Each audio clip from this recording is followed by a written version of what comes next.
Hey, Veronica. Hey, John. Hey, before we record this episode, I just want to say everything you've done has led to this moment. What?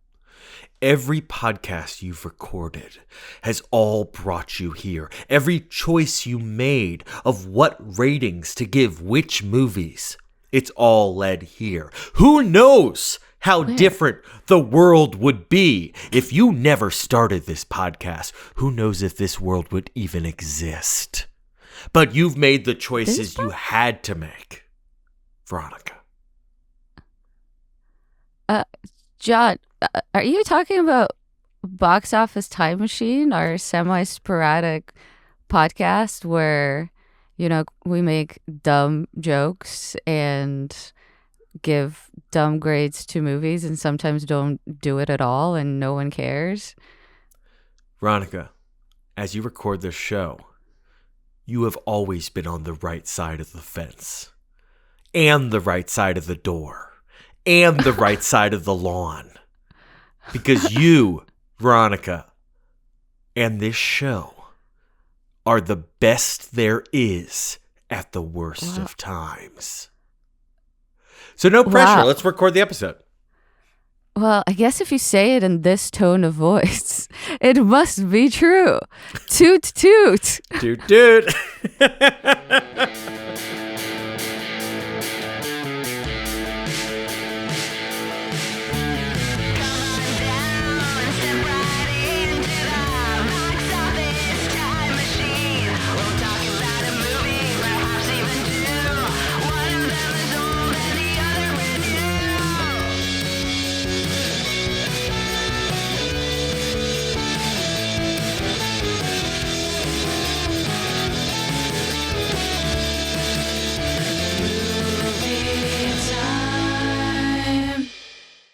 Wow, what an amazing Angela Bassett, John. Well, I was a little Angela Kudos Bassett. to you. I was a little Ving Rhames. I was a little, I should have thrown in some Alec Baldwin from Fallout there as well. You, Veronica, are a force of nature.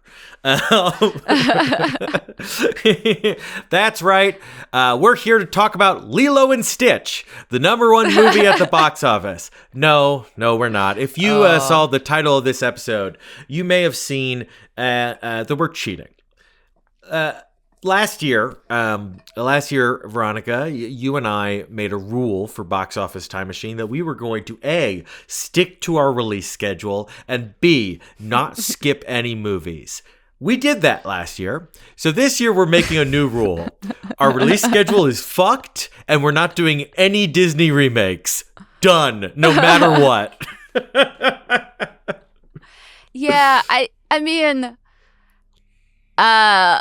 it feels kind of bad for us to keep doing the Disney remake shows because we have the same thing to say about all of them. So if you are really curious about what we have to say about Lilo and Stitch, listen to our Lion King episode. I'm sure a lot of the same points apply. Is there also a 3-minute sequence in the new Lilo and Stitch where a dung beetle pushes actual feces across the screen? I mean, it's not a non-zero chance that there is, but I'm not going to find out. Look, I'll say this. I got dinner with a woman the other night, and she told me she really liked the Lilo and Stitch remake. She was a big fan of the original, and she liked this one. So, maybe it's good. We will never know. I assumed you finished that date early. No. And if she listens to this, she was lovely. She's lovely, and I'll talk to her again soon. And I will not bring up Lilo and Stitch. Moving What on. if she said that she watched Lilo and Stitch 13 times in the movie theater? All right, this is an inside joke that we're not.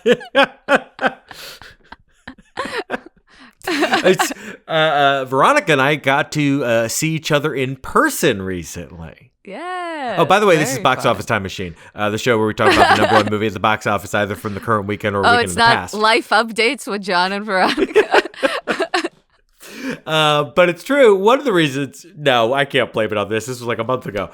We went to Denver with some friends. And so we saw each other in person. So now Veronica is pulling out inside jokes from us being in person that the audience will have no way of understanding.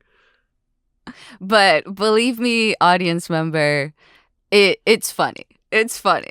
My question was funny. And if the people who are with us at that trip would listen to this part of the episode, they would laugh. Our friends do not listen to our podcast.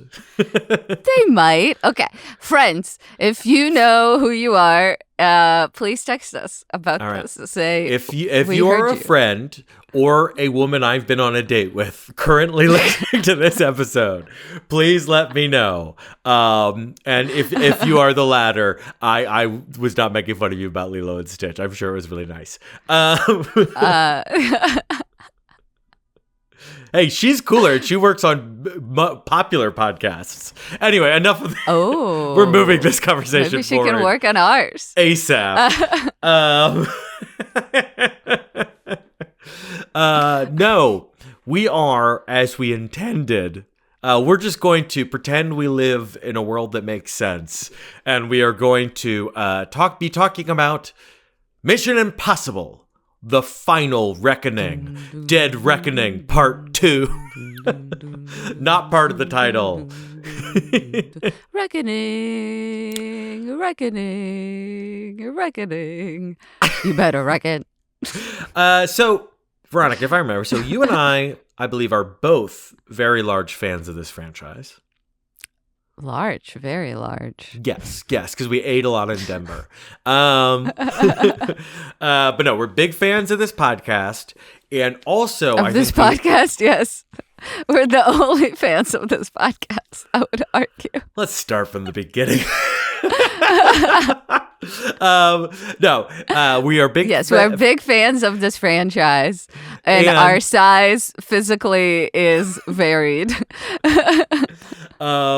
But I think we also have in common that we're not that enthused about Dead Reckoning Part 1. Is that accurate? That is true. Is it accurate to say I've liked it less and less as I've thought about it as time has passed? I guess only I can say, since I was talking about myself there. So the question is, they had reshoots, they had time. Did Final Reckoning pull out of the spiral like a plane that Tom Cruise has boarded mid-air that is crashing because the pilot is dead? Then he pulls it up right before it crashes. Is that what Final Reckoning did to this franchise? I would say no. It didn't sink it further. It didn't go into the abyss of the ocean, into a sub that has laid there in the darkness yet undiscovered, and then tumbled farther into the larger abyss. So I guess there's that. How about this? I'm gonna say this. Tell me if you agree with this. Here's my thoughts on Final Reckoning. Here's the headline: the last hour and a half of this movie is about on par with some of the middle movies in the franchise. So good, because I like these movies. So I would say it's a little better than Mission Impossible 3, nipping at the heels of Mission Impossible 5. That's the last hour and a half. The first hour of this is some of the worst shit I've ever seen in my life. Does that match your experience? Yeah, I was in a movie theater, and well, unsurprisingly, interesting. This is where you watch movies. But I was sitting through the first, I would say probably hour of this movie, and was like, where is the action? There has been, I think, at that point, 0 set pieces. Nothing is happening. We've seen 5 montages at this point.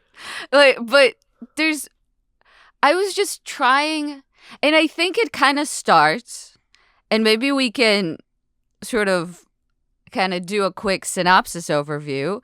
It starts where the last movie ends, roughly. Tom Cruise still has the friendship of keys that is supposed to open some secret compartment. The best friends forever necklace. Yes, and it's supposed to open a secret compartment inside a submarine. Don't worry about it. But he's being summoned by the president to kind of give away this key so that they can contain the entity, AI, which is in the meantime has taken over a bunch of nuclear arsenals across the world. You will be reminded at least 3 times of all the nations that have nuclear arsenals. In case there was a quiz. Were they quizzing the actors on set? Like, okay, name them all. 8, go. Yeah, like it's like I think they did the same montage twice. Like the montage with the flags. Oh, of the missiles? Like there's the the countries actually have their flags on their nukes like that? Yeah, and then like some nations with flags. But so Tom Cruise like kind of has to both get the secrets to the entity, then try to disable the entity, all the while S.I. Morales' character from the previous movie, whose name I'm forgetting. Gabriel. He's an important character. He killed a woman from Ethan's past who I don't think we ever learned the name of, something that I will talk about later if you guys remember my theory from Dead Reckoning Part 1. We will talk about that later. I was thinking about your theory very much, especially in one scene that maybe we'll discuss. That's the scene where I'm like, I hope I'm wrong. I hope I'm wrong. Either that or this is Mission Impossible Old Boy. But and so S.I. Morales now has a different goal than he had in the previous movie, which is now he wants to be the one in charge of the entity as opposed to do the entity's bidding. I think that was the same as his goal at the end. I think at the end, that's why the entity doesn't like him anymore, because he now wants to control it. But then that was also Carrie Elwes's. Look, I did not rewatch Dead Reckoning before this because I don't like that movie very much. I was surprised that Carrie Elwes is credited in this movie, considering he's in like one flashback of a second of a flashback. Well, he died in the last movie, right? So, right, but like, I don't know. I guess it is new footage. I don't know. It feels weird. Anyway, and so now it's a race against time for will the entity take over all the nuclear arsenals of all the lands? There are 8 of them. We can count them all right now. Or will Tom Cruise save the day? Okay, fine. But like the movie starts with a very well parodied by us segment of the president basically complimenting Ethan Hunt for a good 5 minutes. And this will happen multiple times in the film. Yes, by multiple people. I think the president several times. It feels occasionally like one of the actors might slip up and just say Tom Cruise. Well, I'm sure maybe Tom Cruise has had someone at the Sea Org re-edit that scene. For anyone who has seen the clip, the famous clip of Steven Spielberg telling Tom Cruise that he saved theatrical movies with Top Gun Maverick, imagine that scene, but that quick little aside is 6 minutes long and it happens 4 times in one movie. But okay, where was I going with this?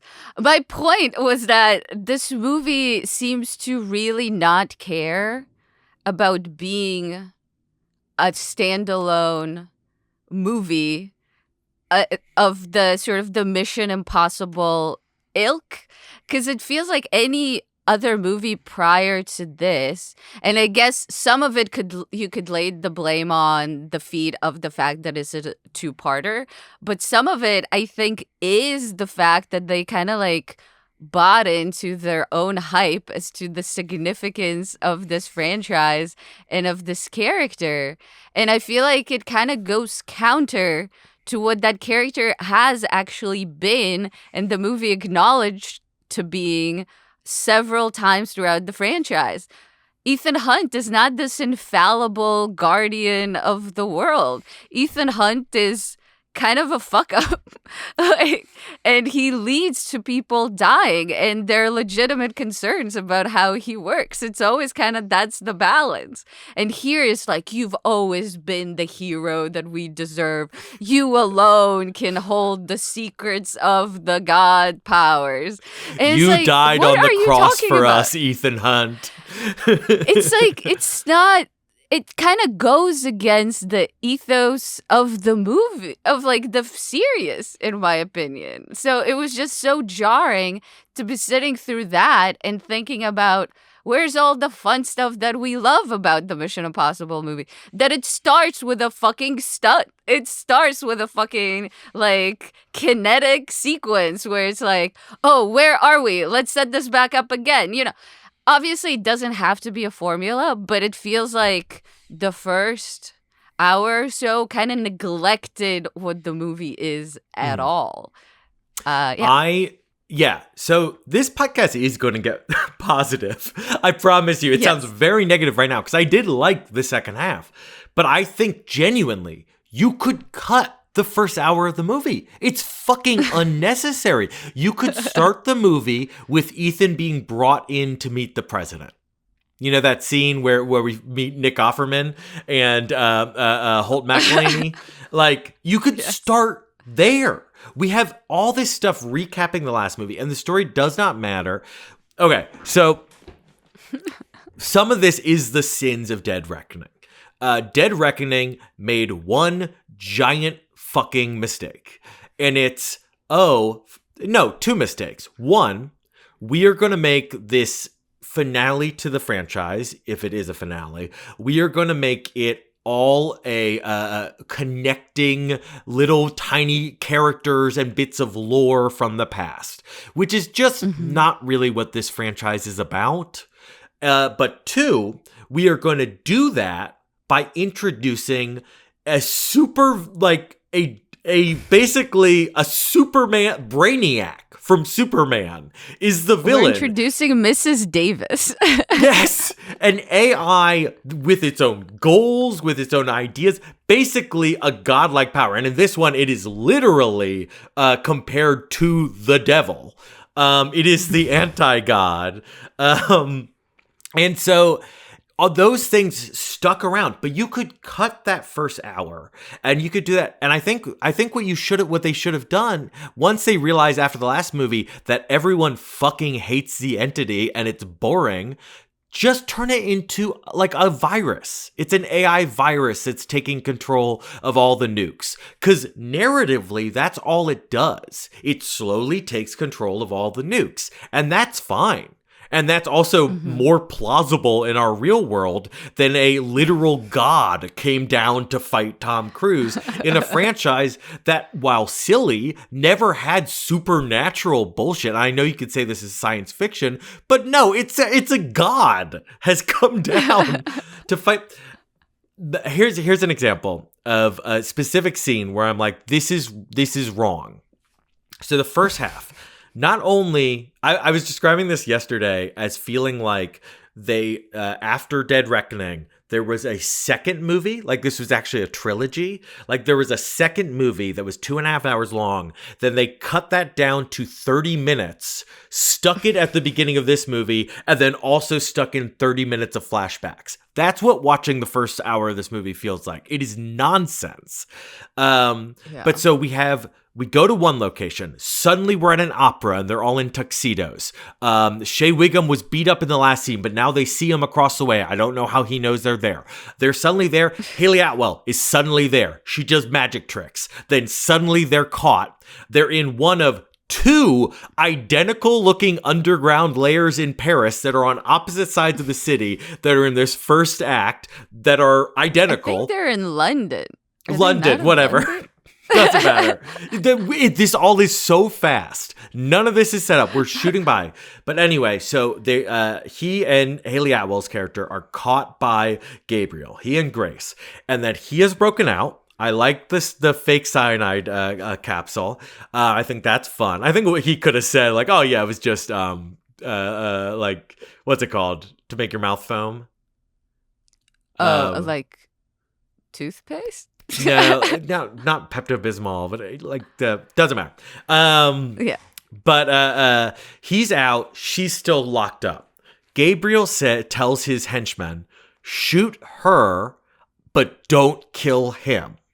So then we have a fun setup where she is trying to use her pickpocket skills to break out of her handcuffs while Tom Cruise is standing in front of her and has to stand between her and the gunman. He has to keep moving to be between her and the gunman. And you can imagine, in any other Mission Impossible movie, this would have been a whole fun physical comedy bit. Where, like, he's jumping around tables. She's like, I can't get it. The guy's trying to get a shot off. But no, in this movie, that is 1 second. She gets out, and then she does Black Widow Marvel-style kung fu. And it's just like, what? This isn't what I want from this franchise. Yeah, there's a lot of stuff that I feel like previous movies were good at that this one isn't. One thing that for some reason bothered me in this movie that hasn't bothered me previously is the fact that they use the ticking clock as a tension mechanism, but then proceed to prolong everything so long that you're like, this is not realistic. Everyone would have been blown up by now.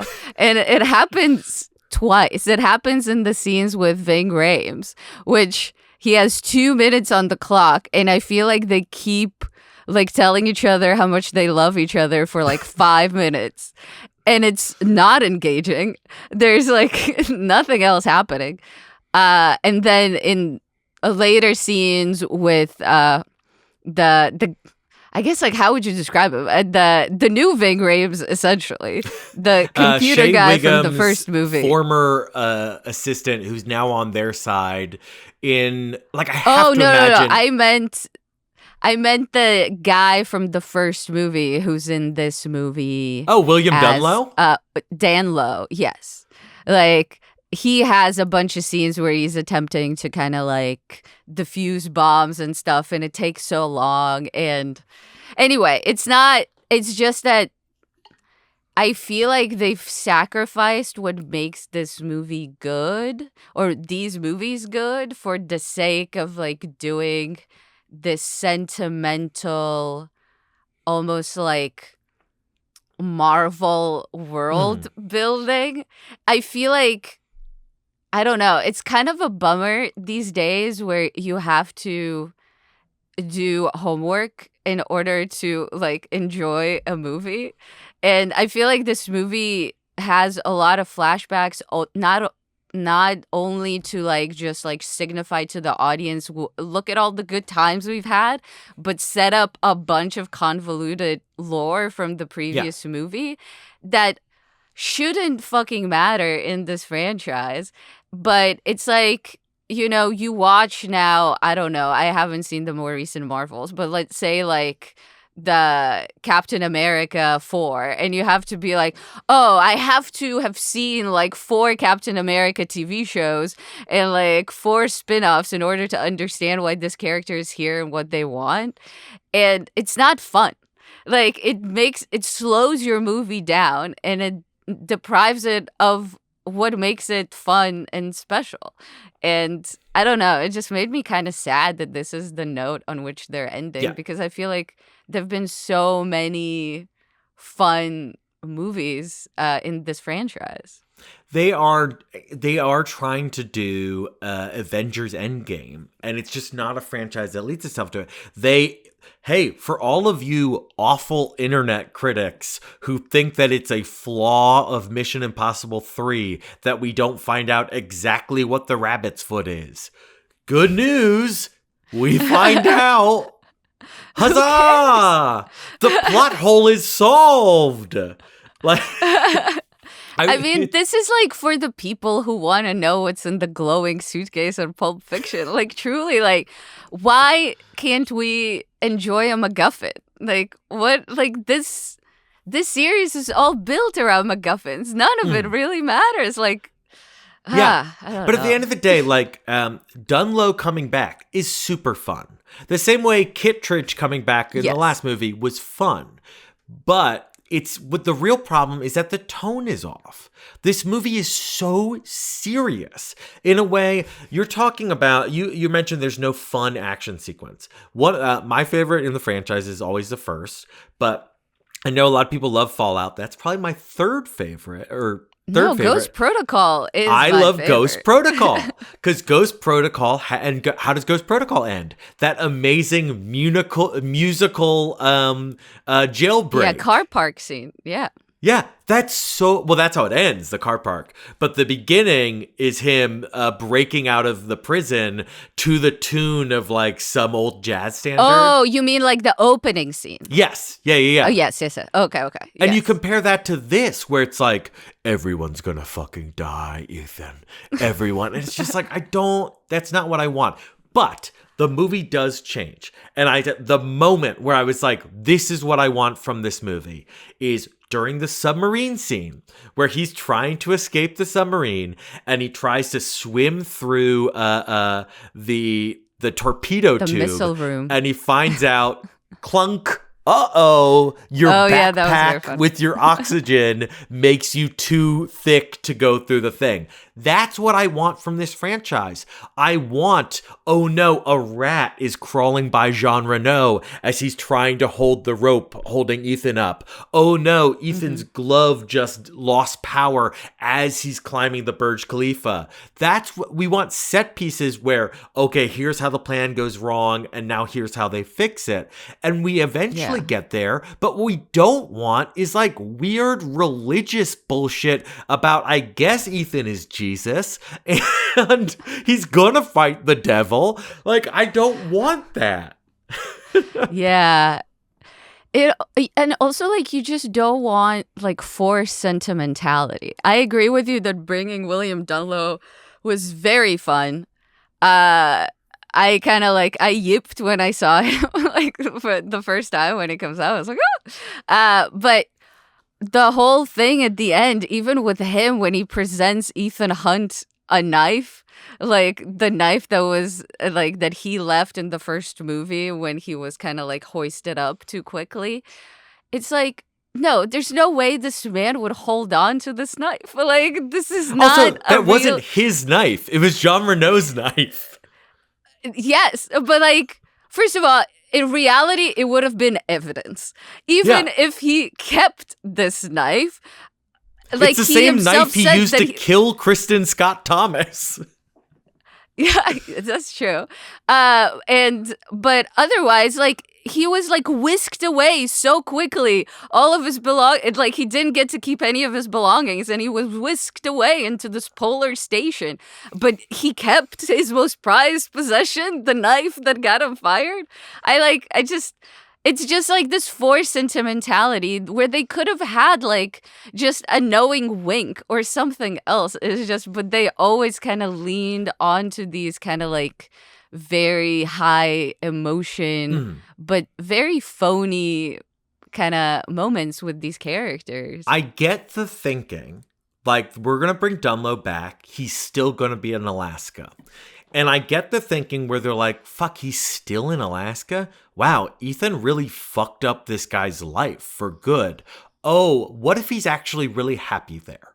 Okay, great. He's really happy there. We'll show that he's like, he has this beautiful like marriage to this Inuit woman. Yeah, I thought that was very sweet. What a nice thing. And that the wife's name is oh God, there's 50,000 people in this fucking movie. This is Rolf Saxon as William Dunlow and Lucy Tapisa. Tapisa, played by Lucy Tulugerjuk. I'm pronouncing that poorly, I'm sure. But she's wonderful and they're a great pair. But I don't think we need to underline it by him. Maybe you can have the scene where he says, actually, I owe you my life. That's fine. That's cute. But I don't think we need... You're right, the knife. It's just unnecessary. And I think it's only in there so they could put it in the trailer. Because that knife figures heavily in one of the trailers. All right.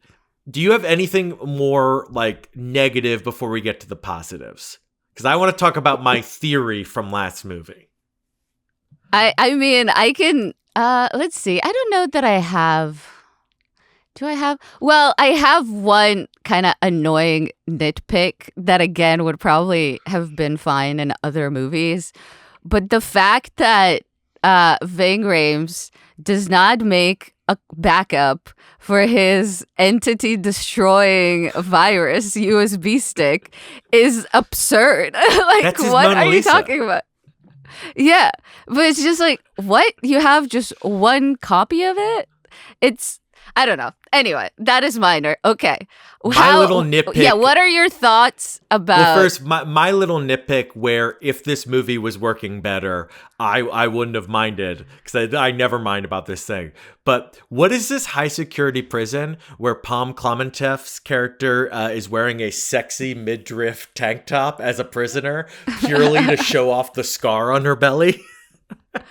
Oh, was she even in prison by that point, or was she in some sort of like a holding facility en route to a prison? Baby, I don't know. It was so ridiculous. And she was only wearing it so we could see the scar. Because for some reason, this movie is terrified that we won't remember things. So not only do we have to see a scar on her stomach, we then also see a flashback of her being stabbed in the stomach. Yeah. Maybe just have one, or maybe cut an hour and she's just part of the gang, because that's kind of how the last movie ended. So we don't need to see them breaking her out of prison, because who fucking cares? If it's not a fun scene, which it was not. I think that prison break scene's only there because it's the only rubber mask in this movie, and they felt they need to have it. Yeah, that's true. There was only one rubber mask. That was very sad. Oh, I have another, actually kind of major nitpick. And I feel like it does relate to the theme that we've been exploring of just like having to have emotional payoff or significance to past events that is now being like recontextualized, is the whole like Shea Wiggum is Jon Voight's son nonsense. It's just like, I don't care. Like, it's like, it's kind of appropriate that Mark Gatiss is actually in this movie. He's like one of the secret agents, the creator of the Sherlock TV show. That was super fucking fun when it was just Sherlock running around solving mysteries, and then got dragged the fuck down by the weight of basically everyone in Sherlock's life having a vendetta against him, or somehow like been biding their time for years until they could finally avenge him. Anyway, it's the same fucking bullshit. It's like, I don't care that you knew Jon Voight. It's like, it's not important. Well, that's a pretty good segue, because if you will remember, in the previous movie, they make a big point of pointing out that every character involved in this current story is connected to Ethan Hunt's past in some way, and that the entity has brought them all together. Did they actually do that? I don't even remember them doing that. They say it during the scene with Vanessa Kirby's character. Okay. Again, I haven't rewatched it, so I might be getting the exact specifics wrong. But they make a point, and that... Oh, they should have brought back Vanessa Kirby. She was fun. Well, she was in the last one. I don't think she died, but I think they filmed these kind of together. So anyway, I just thought she had a fun energy. I would have liked to see her again. But interesting thing, every character involved in this story is connected to Ethan Hunt's past in some way, except for Grace, Haley Atwell's character, which goes back to my theory from the last movie that she's his fucking daughter. And I swear to God, at some point, she was going to be his daughter. It makes no sense. Every character is connected to his past. In the last movie, we set up that he had a love affair with a woman we've never met before. How long ago? Well, about as many years as Haley Atwell's age. And there was a woman. We don't know her death. We know she looks kind of like Haley Atwell. And she was shot and killed by Gabriel. That had to have been the plan at some point. But no, in this one, they have a deeply erotic oxygen decompression scene. Oh, God, that was so awkward. I mean, yeah, I think Tom Cruise is great in many ways, including saving cinema and saving humanity. But having convincing, non-cringe romantic moments with his female leads is not one of them. Well, I'm also always creeped out by them. If you remember correctly, at the end of Fallout, he's going to have a romantic relationship with Rebecca Ferguson's character. She is Ethan's partner, although I think they've been separate, like, for whatever reason, they're separate at the beginning of Dead Reckoning. I don't know. But she is his love interest at that point. And then chronologically, she died a month ago. Yeah. So, like, but things travel fast in the MI universe. Right, but what I'm saying is she died a month ago in the movie where Haley Atwell's character is introduced. What last time when everyone's like, "Oh, I can't believe he has such a younger." I mean, Rebecca Ferguson actually might be younger than Haley Atwell, but Haley Atwell. I just looked it up. She's older than she looks. She's 43, but she could easily be playing. You know, she would have been born in, what do they say? When did that flashback take place? Where so if we Mystery Woman think that the killed? flashback is circa Prague, so that would make it 95, 96, right? Because right, so she would be 30. Which I think is fine. Well, it's actually it's before Prague because it's the thing that led him to join the mission, the IMF, and he's already been in it for a bit in the first movie. So we can say it's probably, let's say it's like 92, 93. So she's like 32. 32. Yeah, I mean, she looks young in this. If you told me that she was 32, I would not have doubted you necessarily. I feel like Rebecca Ferguson is actually slightly younger, but she has more gravitas. Not to say that she looks older, but I feel like Rebecca Ferguson has more of like, I'm a mature woman who has it together vibe. Well, that's always been that character, Ilsa Faust. Yes, Rebecca Ferguson. But I think that's like her vibe in most things that I've seen her in, which is not bad. Has she ever? Is there like I know where's she from? Rebecca Ferguson is she's Swedish. She's Swedish. Does she do any like Swedish like silly sex comedies? Oh, I don't know. I think she was born in Sweden. I don't think she's actually like Swedish. Like, you know, like had an acting career in Sweden. Oh, you're right. You're right. Actually, no, she was in Drowning Ghosts, a 2004 Swedish slasher film. Ooh, spooky. Well, there you go. But yeah, like America has not given her any like wacky roles to play. Yeah, although I do not remember who she was in Men in Black International, which I only remember just looking at this right now that she was in that movie. Oh, yeah. I don't remember that at all. And she was in Florence Foster Jennings, which I think is supposed to be pretty whimsical, but have not seen. Have no plans to see, unfortunately. Sorry, Becky. All right. Sorry, John. So, considering this, were you sad that she wasn't his daughter, or were you just like, were you like, okay, this is fine? Well, I'm sad because I think it would have made more sense, and I think it also would have, like, kind of quieted all the people who rightfully pointed out that if you view their scenes together romantically, they are weird and off-putting. But if the scenes from the previous movie and then every scene up until that here's what I think. I think at some point, and I could be way off base, but I think at some point, that stupid scene where he gets in the magical sarcophagus to speak to God. God. I think it would have told him that she's his daughter. Because what it tells him in this movie is that she's going to get blown up on the ice, and then he comes out and he goes, Grace, stay off the ice. Promise me you'll stay off the ice. And then later, she goes on the ice, nothing happens, no one talks about it. It's one of the weirdest, like, dangling plot threads that goes nowhere in this movie. Mm-hmm. I didn't even capture it because he like says a bunch of stuff as he's kind of panting, and I was like, what is happening? You have a plan and they have a plan? Okay.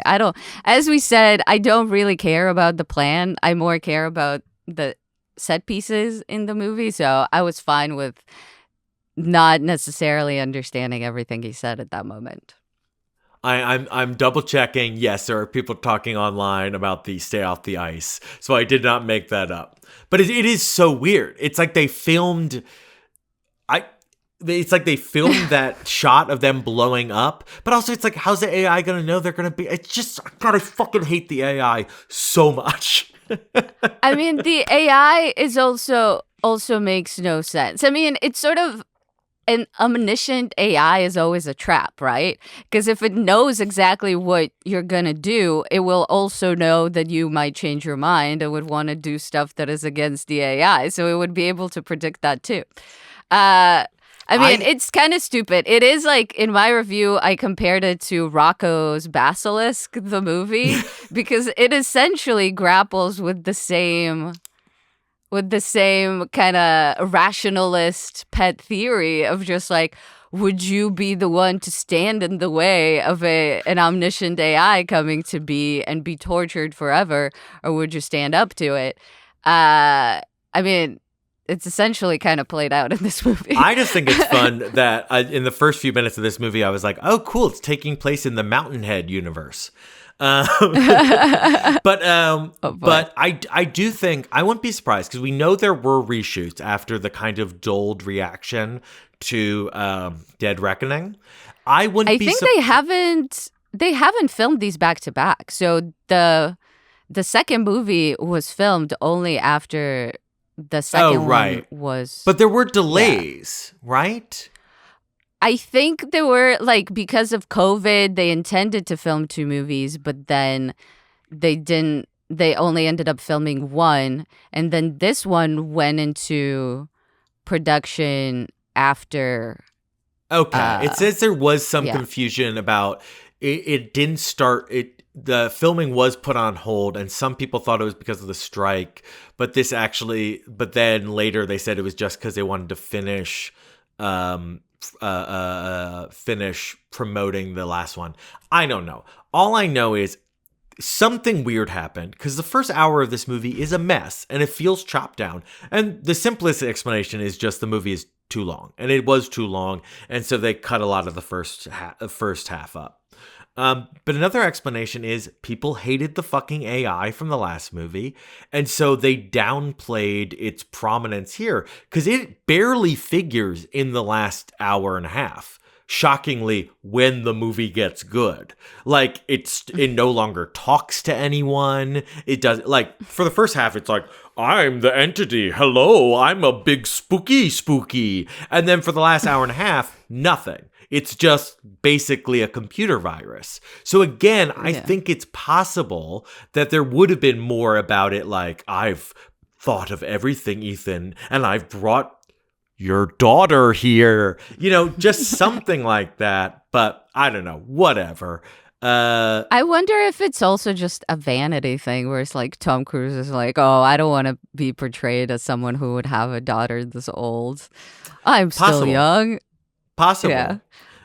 It's also possible. Like, I don't know. Let's talk about the fun stuff. Yeah. When do you think the movie started to pick up. And I wonder if we have, like, there's a specific point where I'm like, okay, we're back. All right. Where was that for you?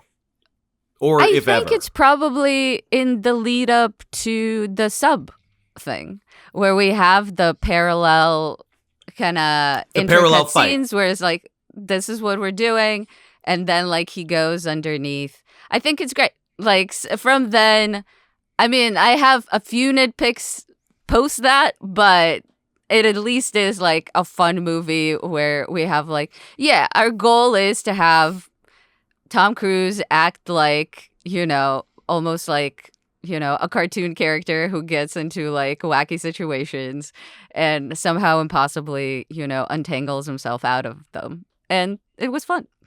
Yeah.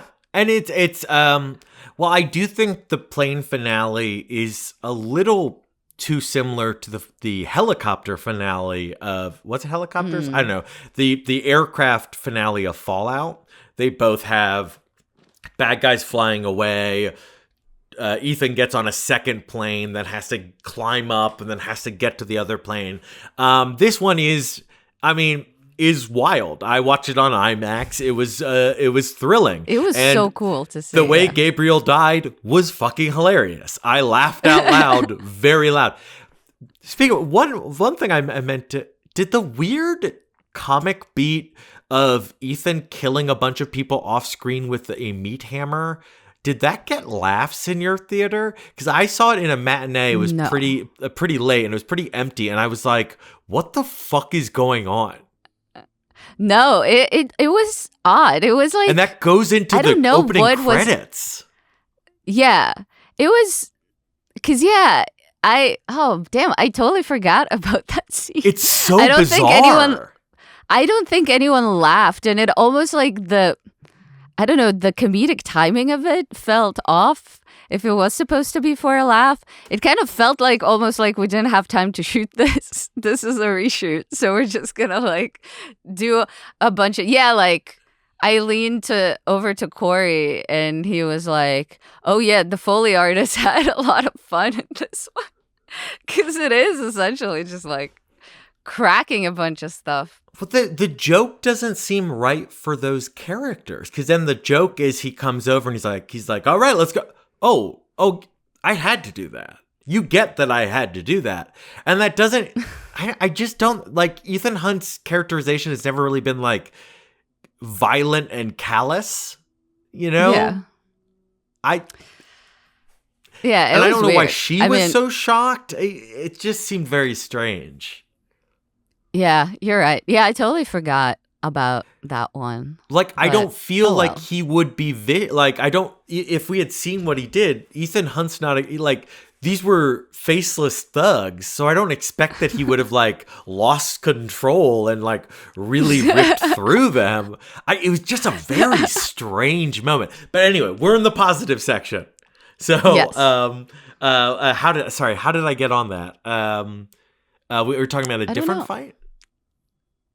We were talking about the way Gabriel died, because that was a sudden violence that I thought was very funny.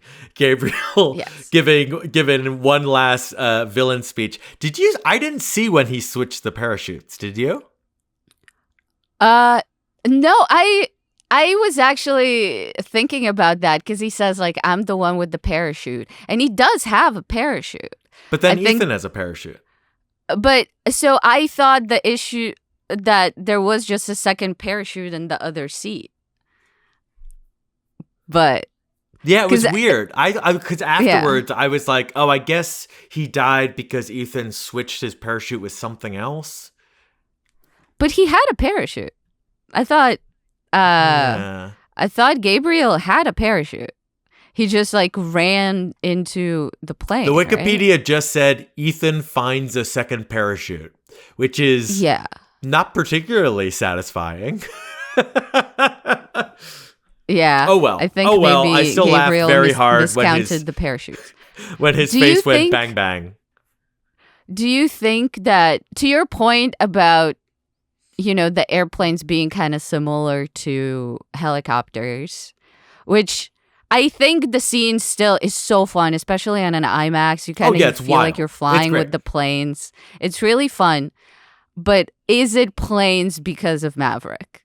Like, is it the thing of just like, because there are scenes, especially like when he puts on the pilot's helmet at the end and stuff, that he kind of looks like Maverick. And I'm like, did you choose that for that purpose? I did not think that in that scene. I did think that in the scenes with Hannah Waddingham, when it was just shots of her standing on a aircraft carrier wearing her cool Rear Admiral jacket. Then I was like, all right, is Iceman going to walk by?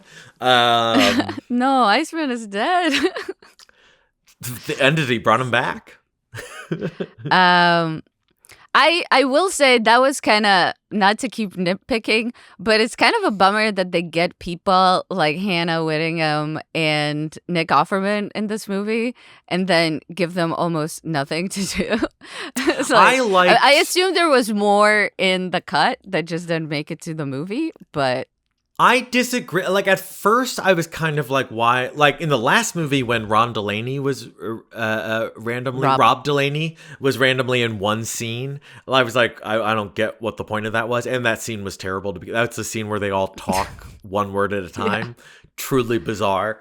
But this one, I think, made sense because we do eventually get to, in, Ving Rhames' silly final speech, the pre-recorded one, we do get to this idea of like all these people who had to bend the rules to save the day, and we see Tremel Tillman's character. I actually liked the fake out with Nick Offerman's character.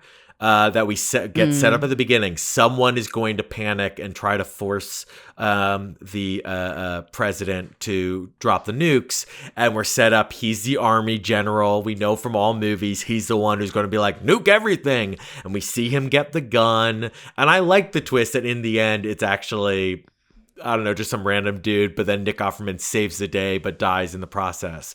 And that, like, stuff like that. Do you think, who was Janet McTeer in this movie? Was she her wife?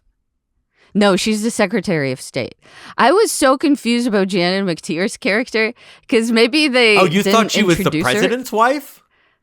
Yeah, because she felt like she had more of like touching her shoulder saying, "Are you okay? Like, we're gonna be okay. How is your son? And I was like, is this, your second relationship and this is the first lady? I would not have minded. I was like, this is kind of cool. But I'm sure they say that she is the Secretary of State at like the beginning of the movie or something. I just missed that. And for the rest of it, in my mind, it played like they were a married couple. Well, I have a thing with Angela Bassett's son. He should have been in the city that was going to get bombed. Oh, I have a thing with the fact that they never mentioned the city. They're just like, we have come up with the name of the city. They keep saying major American city, and it's like, say a name. Who cares? How much more dramatic would it have been if they go, we're going to blow up Chicago or whatever. We're going to blow up New York. And she goes, my son's stationed there. And they go, that's actually part of the calculation. We think a personal, and like, who cares? Because it's like, whatever. Fortunately, we don't know what that in real life, how that situation would have gone. But I think it feel like, I don't know why the son was in the movie to begin with. She's like, have you talked to your son? What could I say? I don't know. I know literally nothing about your son. Yeah, I saw a picture of you together once. I don't know your relationship. Maybe you're estranged. Who's to say? Clearly stuff has been cut out from this movie, but weirdly, not enough. Cut the first hour. What else can we talk about? I think it only behooves of us to rank all the movies. I was literally about to say it. I'm ready and rearing to go with the caveat that I have never rewatched Mission Impossible 2. Okay. I have rewatched all of them recently. So, Is not 2 as bad as recently. I remember? I saw it very young. It's more entertaining than I remembered it, but it's still not good. Okay. I'm gonna take it off my list. Normally, I would put it last, but I don't feel it doesn't feel fair putting it last because I just haven't seen it. It's an honorary last in mine. Fuck it, How it's do you last. want to It's go last. about Fuck it? Do Mission you want to Impossible go? 2. I don't care. Do you want to go one by one? Like we start from the bottom and each like give our. All right. Let me do a quick. Okay, I think I'm ready. All right. All right. Since there's gonna be one you're not gonna rank. I'm gonna rank it as well. I'm gonna keep it. It's fine for the sake of this exercise. All right. So there mission. are 8 movies, right? There are 8 movies. So I will say I feel like my we're gonna number be very 8. similar. Yeah. Yeah, probably. I think I already know where we won't be. But Let's go up for the bottom, and we'll just say, starting last place. 1, 2, 3, 2, 1. Okay. Sure. 3, 2, 1. MI2. All right. Then we'll go up 1. What's the second worst? And from this point are we on, gonna none say, of them are like, bad. Yeah, they're not. All of them are entertaining. Even the second one when I watched it. Second favorite movie franchise. Favorite being Scream, because Scream has yet to have the reveal where Ghostface is actually an AI. Well, they've had other reveals that were equally terrible. There is no reveal. There is no villain in the entire Scream franchise as bad as... Look, Sydney's long-lost secret brother, not great. But it is still better than the entity. Hey, Sydney's long-lost secret brother is great.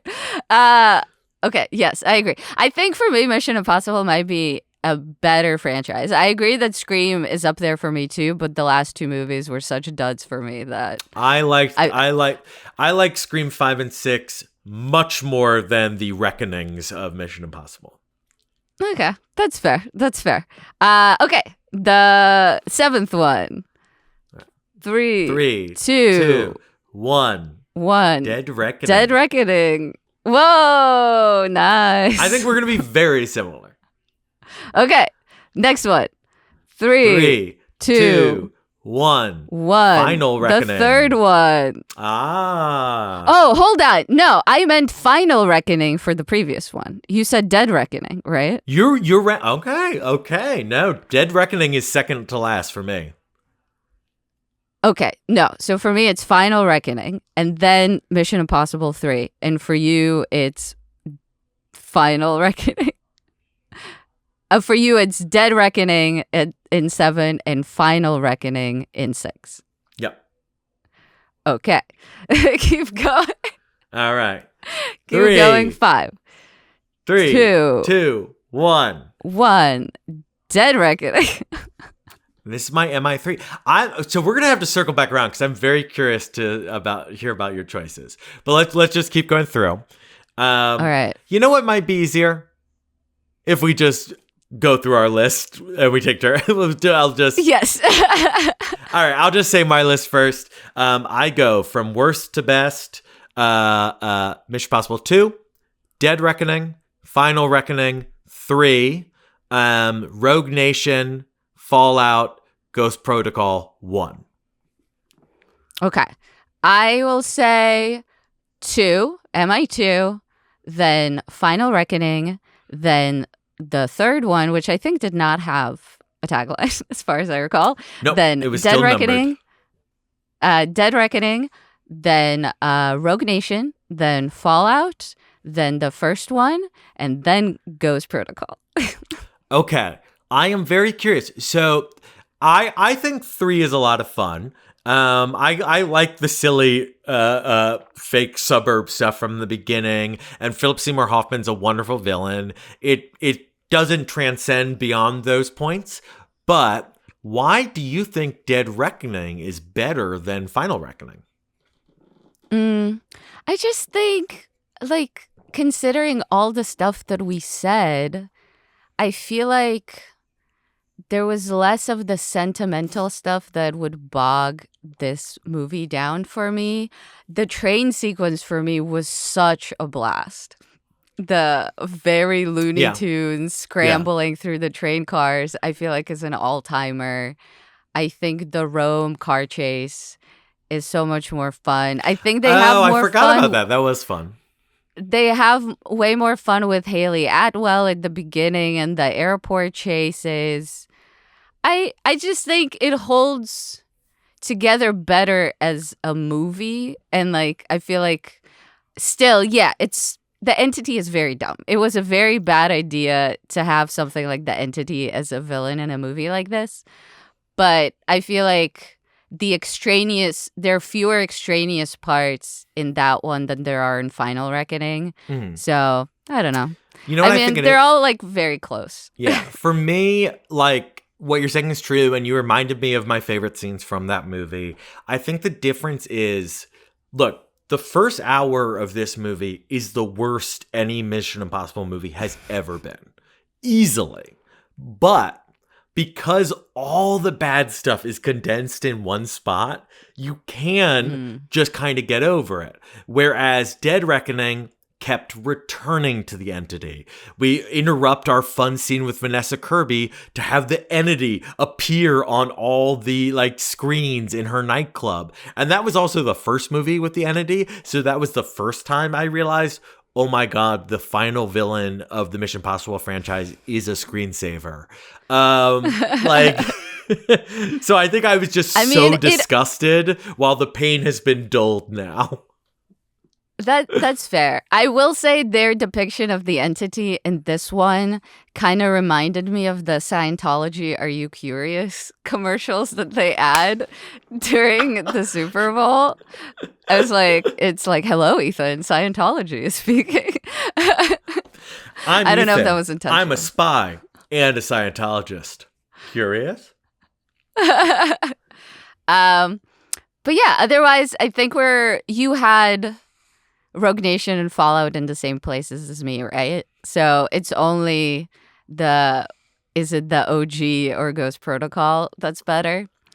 I can see arguments for either. I think for me, actually, I mean, not to compare franchises, my other very favorite franchise is the Fast and Furious franchise, which I acknowledge is dumb as rocks, but I love it unconditionally. And it's sort of like saying, do you like the first Fast and Furious movie as your favorite movie, or do you like Fast 5?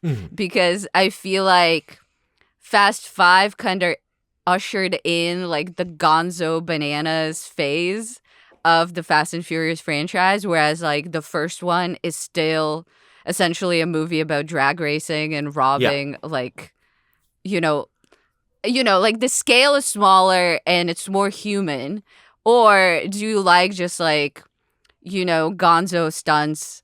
And I feel like that is kind of the demarcation between Mission Impossible 1 and 4, where I feel like Brad Bird did kind of set a template for the movies going forward. And I am kind of actually bummed he didn't keep directing them, because I think he has like such a fun take on these things. But if he had, we never would have gotten Tomorrowland.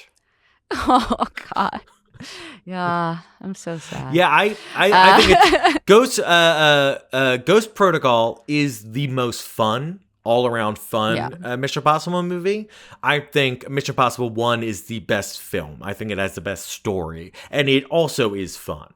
And so it's just like I'm not going to argue with you on that pick. It's the kind of thing where I feel like I could. If I didn't have such kind of a sentimental attachment to the first one, it would probably be the kind of thing where it just depended on my mood, which one I liked more. But I have such a, that was like one of the first adult movies I saw in the movie theaters. I just, I love that movie so much. No, that's very fair. All right. But who would have known that at that time the franchise would end with Ethan being given the power to control the future of the human race? Like, didn't you think he was going to break it at the end? Yes. I thought he was going to step on it. The fuck? My argument is that in previous movies, he would have. Yes. I think it's sort of, the movie is kind of bought into its own hype of its lead character. And it's like, no, Ethan would not trust himself to do this. He deliberately says earlier in the movie, no person has the right to have this power. No person is worthy of this. And throughout the movie, they keep going, but you are. And you think to prove how worthy he is, he will turn it down. But no. Yeah. I mean, I assumed, like, I literally thought it was going to end with, he gets it, they give it to him, he walks over to a cafe table with, like, a glass of water, and he drops it in. And we see, like, little smoke come up. I thought he steps on it. I sure, thought something. He, like... Whatever, nice, quick, like, oh, the power to be a god? I don't need that. Like, whatever. Or, like, even, like, incorporated into, like, his fascination with magic. Like, he attempts to do a trick with it, but he actually just, like, drops it. And he's like, oh, well. Because, I think, it could be something fun. Literally, the villains in these two movies were the people who wanted to control it. That was what the bad guy wanted to do. It's like, what if Frodo doesn't destroy the ring? You know? It's like, you know. You get to the end of the franchise, and he's like, actually, pretty sick. It is. Yeah. We haven't even talked about that, but that is a shockingly weird way for the movie to end. Yeah. Oh, well. Should we review it? Should we rate it? All right. Let's do it. 3, 2, 1. B-. C+ if they cut the first hour, B-. No, if they cut the first hour, B, honestly. All right, you gotta contact Topher Grace to have him re-edit the movie. The first hour is an anchor, and the fact that it's like literally just the first hour, and you could cut it without needing anything because about an hour into the movie, they recap the plot. So just start there. You could have, in that scene with Angela Bassett, in addition to the flashbacks to previous movies, you could have some flashbacks to the scenes you cut out of the first half. Like, just, okay, whatever. Yeah. We're moving on. Veronica, what else have you seen recently? Oh, boy. I feel like we're going to have a conversation. Even, but I watched Mountainhead, which, oh, boy. I can't say I had super high hopes for it, but because I didn't think the trailer was that great, but good people are involved. A very talented screenwriter is at the helm. So I thought it would be good. I did not think it was good. I thought it was very unlike other things that Jesse Armstrong has created. It just felt very reductive and didactic and basic. It's like basically him kind of telling you that tech bros suck, which is sure, I don't really have qualms with that. It's just like not an original thought that I need to be hammered over the head with for 2 hours. And it didn't feel like they did anything interesting with it. So I was let down by it. I know you enjoyed it more. Like a third of the way through the movie, I was ready to argue with you on that on this case.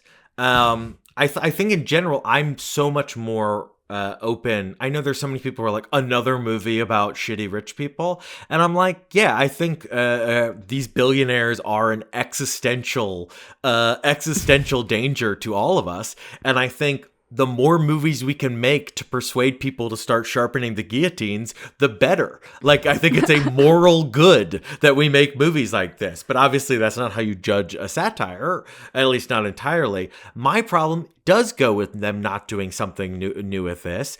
And they did seem like they were going that direction. Spoilers for Mountainhead.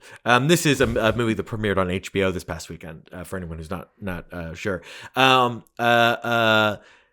what the not only these are different billionaires than the ones from Succession, and I think he captured the way these like the Elon Musks and these like Sam Bankman-Fried, the way these kind of guys talk with their like fake philosophy bullshit to rationalize everything they do. Yeah. The way he captured that, I think, was brilliant. The dialogue is hilarious throughout, but free from the bounds of weekly television like Succession, he could have taken this to a truly dystopian place. And midway through the movie, we get a moment where these guys realize, actually, we have enough power that we could literally take over the world.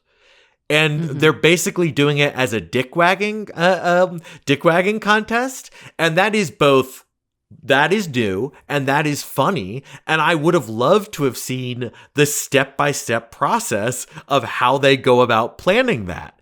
And I love the idea of then seeing them rationalize their way into trying to kill their friend. All that conversation was funny, but that didn't need to be the second half of the movie. We just stop doing the interesting plot and then just start having a repetitive conversation for the last 40 minutes. And it really lost me. Yeah. I felt like the thing with Succession is that, yes, there are a lot of people who are struggling to watch something where they can't root for a character when there's like no... And I hate that no criticism. Good guys. Which is like, it's something that I don't struggle with, but fine if other people are. But I feel like the thing about the characters in Succession is that he was actually able to get at the very human flaws that make them the way that they are. Whereas like, these people were just caricatures. And I don't think we actually like got the level of nuance. Like, okay, ostensibly like these people are dorks in need of constant validation and are deeply insecure.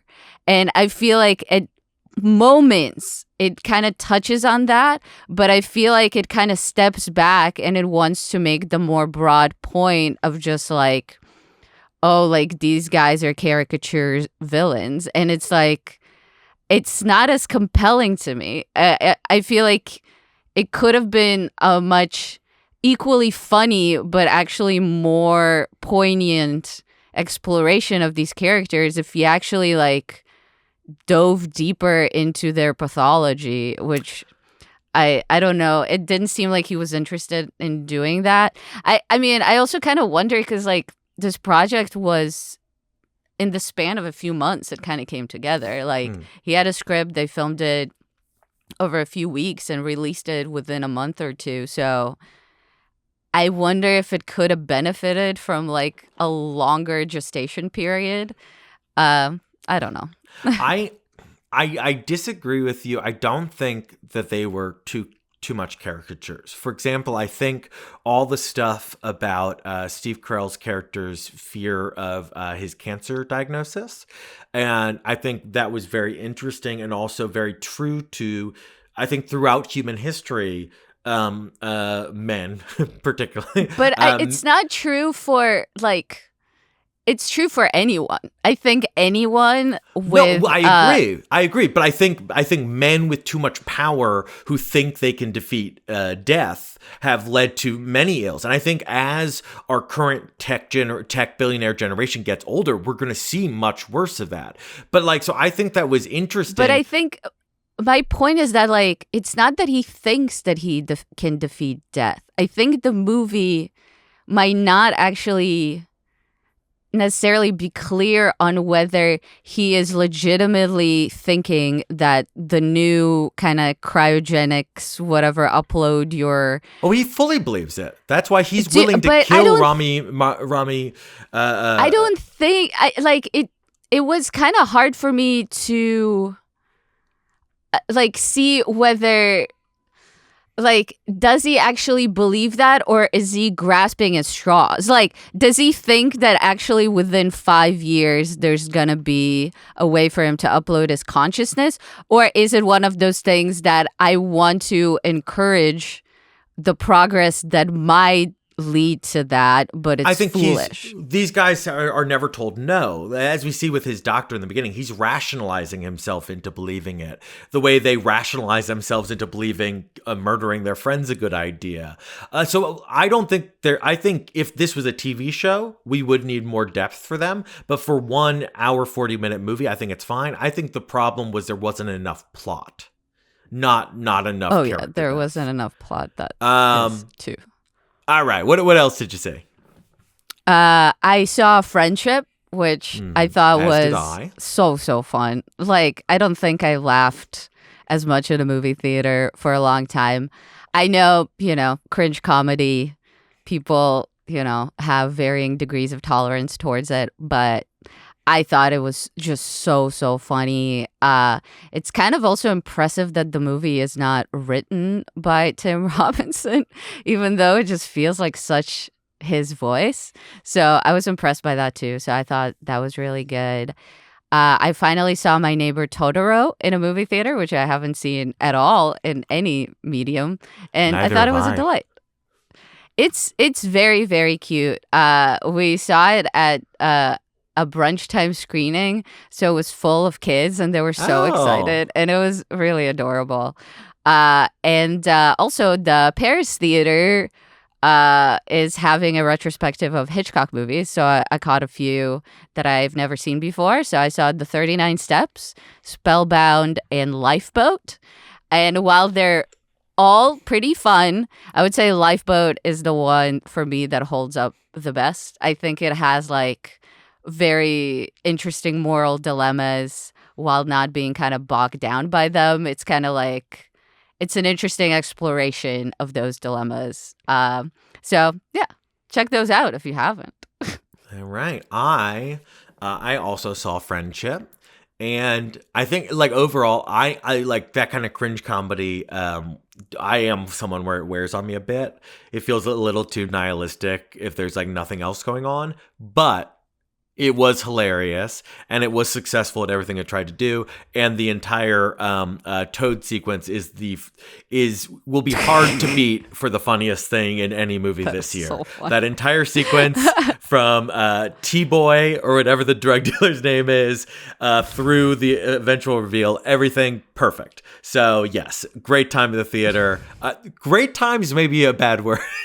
Interesting time in the theater. It is so uncomfortable that maybe great time's a tough description. I saw Four Weddings and a Funeral for the first time. Whoa. I had a great time watching that. I've never enjoyed a rom-com while hating the main couple more. Like, they are such awful people. How does she not have any friends or family to go wedding dress shopping with? That she brings a random dude she fucked once. Weird. And then it's been a very long time since I saw this movie. I think I saw it in high school. So more importantly, I finally watched Andor, and I put it off for 2 years. Not a movie. Because I did not want to watch a fucking Star Wars TV show. I gave Mandalorian a try. I just didn't care. Enough people kept telling me, this is so good. This is so good. And I am telling you, Veronica, and all the other Star Wars haters, I give it a try. I will not enjoy it. It is The Wire meets How to Blow Up a Pipeline, but in like a cyberpunk world. It is genuinely That's not incredible. Appealing to me. It is so fucking good. All right, if you're not closed-minded like Veronica, if you've been even considering watching this, give it a fucking try. But then, hilariously, I watched Rogue One, the movie it's a prequel to, and that is much more like a typical Star Wars movie and not a very good one at that. And I described the experience as watching Rogue One after Andor is like watching the entirety of The Wire and then watching a musical about McNulty winning a surf competition to save the local orphanage. That is how different the tones are. I thought people liked Rogue One. I didn't even really like it at the time. I thought it was fine. But Andor is 3 bazillion parsecs better, or whatever sci-fi term you want to use. It is in a different galaxy far, far away from the quality and tone of Rogue One. It's Tony Gilroy, right? Yes. I wish he would do something different. He's very talented. You're just going to have to give it a try. You have to give it a try. I'm not gonna. I have my vow that I engage with Star Wars content once a decade. I've already engaged with Star Wars content this decade for this podcast, and I'm not gonna do it again until the year 2030. And maybe it will be Andor. All right. What have we got coming up to do on our next episode that hopefully will be in a timely fashion? Oh boy, John, are you excited about the upcoming things? Because you better be. Are they bad, or are you just delaying while you bring up the information? Oh yes, I am delaying. Okay, good. I can't, every time I segue to that, I'm like, I should have like given her a salute or something. No. I'm just like confirming the right weekend. We could be watching Shampoo by Hal Ashby, starring Warren Beatty. Yes, the original Shampoo. We could be. They did remake that, right? Am I crazy? I don't remember, actually. There might have. We could be watching, again, an option, always a contender, The Sound of Music, which seems to be #1 at the box office for a very long time. We could be watching, in 1985, Rambo: First Blood Part 2. That would be a sequel. We did First Blood last year, right? We did. Or maybe a year before. We have seen it. We could be watching Batman Forever, which as a kid, I loved. As a kid, I had the poster in my bedroom, despite the fact that I had not seen the movie. We could be watching Batman Begins, which I loved as someone who just graduated high school. 2 Batmans in a row? Yes. And I also had a poster of Batman Begins in my room. Or we could be watching Jurassic World. Please, let's not be watching Jurassic World. I mean, that would be smart because the new one will be coming out right around the same time. Okay, well, we'll consider it, potentially. Look, it could be worse. It could be Jurassic World Fallen Kingdom. Oh, that's true. Wait, wait. The second one was actually more fun than the first one. Which was the third one? That was Dominion was the really bad one. Fallen Kingdom is an insane movie with like a terrible first half and a like bonkers, almost fun second half. All right. Well, we're definitely not seeing that. All right. Well, thank you so much for joining us. You, the viewers, have been always the rock that held this podcast together. Only you have as much impact on this world. You can solve world crises and prevent AIs from taking over. Only you, dear listener, will save us all. Wait, can I try one? Can I try one? Okay. Okay. If you're listening to this, you succeeded, just as I knew you would. Look around, friend. The podcast is still here. And the world is still here. And so are you. You've always been on the right side of the playground. And the right side of the hallway. He says like 4 different variations of that, right? Am I crazy? He says right side of the grass and right side of the fence. And right side of the door. I don't even remember that part. It's very weird. I was tuning out. You've always been on the right side of the Spotify. Or the right side of the Apple. I don't know. Podcast. Whatever. Toot, toot, toot, toot. Mission Impossible. do do do do do do do do do do do do do do reckoning. Bye. So long, everybody. Bye.